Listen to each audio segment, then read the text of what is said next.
She's captivating, isn't she? The woman in the red dress.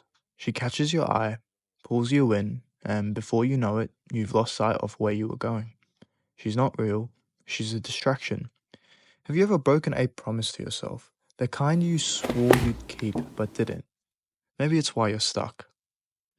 In your 20s, distractions are everywhere. It constantly just feels like you're trying to swim against the tide, and after you get over one, you get swarmed by another. And if that's you, trust me, you're not alone. Remember last week at 1 a.m. when you swore you'd never touch junk food again, right after eating a whole bag of chips? Or when you promised yourself that you'd walk 10,000 steps each day, but ended up glued to the couch? I call these micro promises, the tiny commitments we make to ourselves. These tiny commitments, albeit small, ultimately shape the way we identify ourselves, our beliefs, and thus our actions, so breaking them matters. Look, over the last couple hundred years, developments in society, science, technology has made our lives so effortless that we've forgotten how to push ourselves. Like, imagine telling a kid who's sweeping a chimney in the 1800s that in the future, kids his age would be using magical little rectangles that they swipe all day long watching skipping toilets.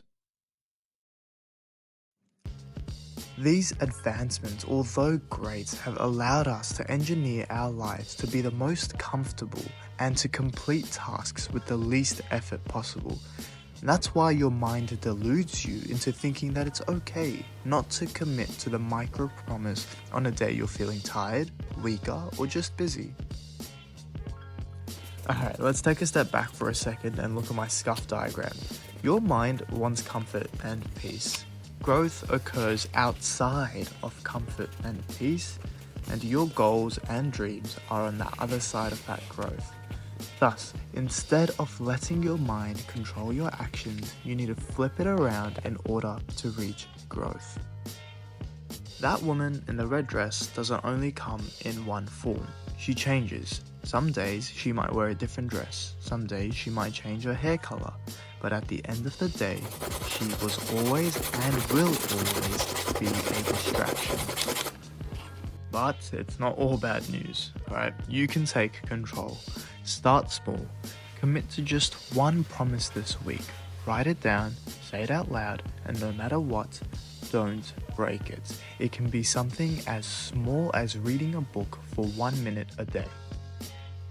At the end of the day, a focused fool will always beat a distracted genius.